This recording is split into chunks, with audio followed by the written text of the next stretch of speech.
হাবিবের আম্মা জানের কাছে মা আসিয়া মা মরিয়মকে আল্লাহর জান্নাত থেকে পাঠিয়ে দিয়েছেন। সুবহানাল্লাহ। আমার নবী কেমন শানওয়ালা, যেই নবী দুনিয়াতে আসবেন, আসার সময় রিসিভ করবেন আল্লাহর জান্নাতের রমণী, দুনিয়ার রমণী না, জান্নাতের রমণী যাকে রিসিভ করেছেন তিনি রাহমাতুল লিল আলামিন। ঠিক কিনা?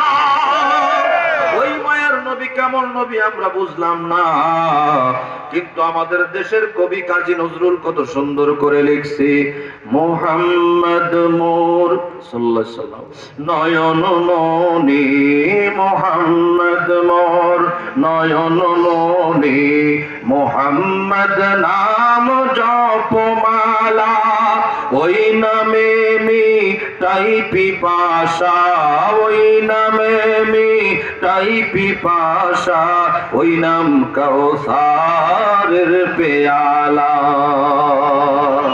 ভেবে দেখুন আমার দয়াল নবীর নামটাই হলো কাউসারের পেয়ালা। ঠিক কিনা? কত সুন্দর করে কবি মহব্বত করে বলেছেন, মোহাম্মদ মোর নয়ন মনি, মোহাম্মদ মোর নয়ন মনি, মোহাম্মদ নাম জপমালা, ওই নামে মিটাই পিপাসা, ওই নামে মিটাই পিপাসা, ওই নাম কাউসারের পেয়ালা। বন্ধুরা আমার, ভালোবাসলে অনেক কিছু পাওয়া যায়। রহমতের নবীর ভালোবাসার মূল্য এত বেশি, আমার নবীকে ভালোবাসলে তার দাম বেড়ে যায়। কথা বলেন ঠিক কিনা? ওই রহমতের নবীর ভালোবাসা একটু পরে আসবো, আমার দয়াল নবীর সম্মান গুলো একটু শোনেন। এমন শান এমন মান আমার দয়াল নবীর আম্মা জান বলেন, আমার যখন টাইম হয়ে গেল, সময় হয়ে গেল, আমার সন্তান দুনিয়ায় শুভাগমন করবেন, আল্লাহর জান্নাত থেকে আল্লাহ তাআলা মা আসিয়া মা মারিয়ামকে পাঠিয়ে দিয়েছেন। সুবহানাল্লাহ। কোন জান্নাত থেকে আল্লাহ তাআলা আমি আমিনার জন্য শরবত পাঠিয়ে দিয়েছেন। বড় করে কোন আল্লাহু আকবার।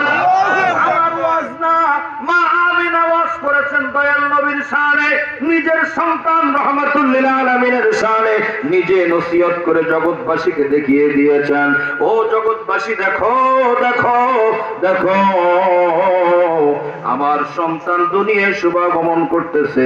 আল্লাহ তাআলা আমার সন্তানের ওসিলায়, রহমতের নবীর ওসিলায় আল্লাহ পাক জান্নাতের শরবত আমাকে পান করিয়ে দিয়েছেন। সুবহানাল্লাহ। মৌলবী তুমি যে বলো রহমতের নবী তোমার মতো আমার মতো, তোমার আমার মা কি জান্নাতের শরবত খেয়েছে? কথা কম, কথা বলেন।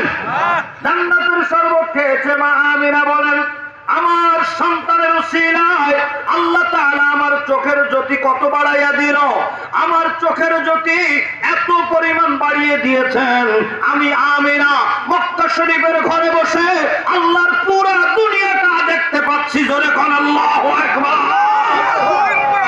সারা দুনিয়া আমি দেখতে পাচ্ছি, পুরা দুনিয়াটা আমি মক্কা শরীফের ঘরে দেখতে পাচ্ছি বসে। এমনকি রয়ত কুসুরের শামশিরিয়া, আমি মক্কা শরীফের ঘরে বসে বসে দেখলাম শামশিরিয়ার উঁচা উঁচা বিল্ডিং গুলো আমার নূরের নবীর নূরের ফয়েজে আমি দেখতে পেয়েছি।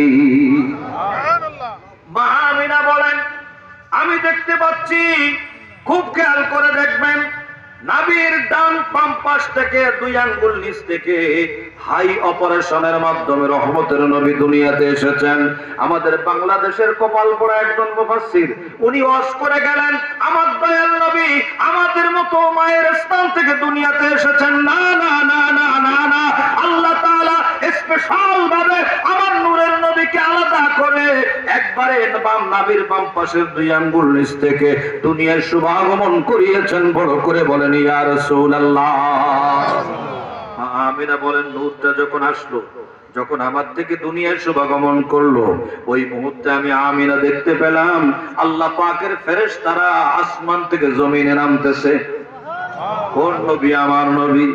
আল্লাহর ফেরেশতারা জমিনে নামতেছে, আমি দেখলাম ফেরেশতাদের হাতে পতাকা রয়েছে। সুবহানাল্লাহ। কম পতাকা রয়েছে, 3টা পতাকা আমি আমিনা দেখলাম। আমি আমিনা কখনো ফেরেশতা দেখি নাই, কিন্তু আমার সন্তান রাহমাতুল লিল আলামিনের উসিলায় আল্লাহর নূরের ফেরেশতা আমি আমিনা দেখতে পাচ্ছি। যেই ফেরেশতারা আমি আমিনাকে আমার হাবিবকে সালাম জানায়। ফেরেশতা নামছে কয়জন? তিনটা পতাকা নিয়ে। কয় পতাকা? তিন পতাকা নিয়ে আমি আমিনা দেখতে পেলাম। পৃথিবীর পূর্ব প্রান্তে একটা পতাকা উড়িয়ে দিয়েছেন, পশ্চিম প্রান্তে একটা পতাকা উড়িয়ে দিয়েছেন, এবং আলা কাবা একটা ফিল মাশরিকে আর একটা ফিল মাগরিবে আর একটা আলা কাবা, খানায় কাবার ছাদের উপরে একটা পতাকা উড়িয়ে দিয়েছেন। ফেরেশতারা পতাকা উড়িয়ে দিয়ে মারহাবার স্লোগান দিচ্ছেন। হঠাৎ করে আমার শ্বশুর আব্বা খাজা আব্দুল মুত্তালিব দৌড়ে খবর পেয়ে চলে এসেছেন। খবর পেয়ে এসেছেন আর খাজা আব্দুল মুত্তালিব বলেন, দেখতে পেলাম, আমি লক্ষ্য করে দেখলাম আল্লাহর ঘর খানায় কাবা পূর্ব দিকে ফিরে রহমতের নবী শুভাগমনের সাথে সাথে সিজদায় পড়ে গেছি। এজন্য আমার আলা হযরত, যেই আলা হযরত ১৫০০-এর উপর কিতাব লিখেছেন, তিনি লিখতেছেন, জিনকে সিজদা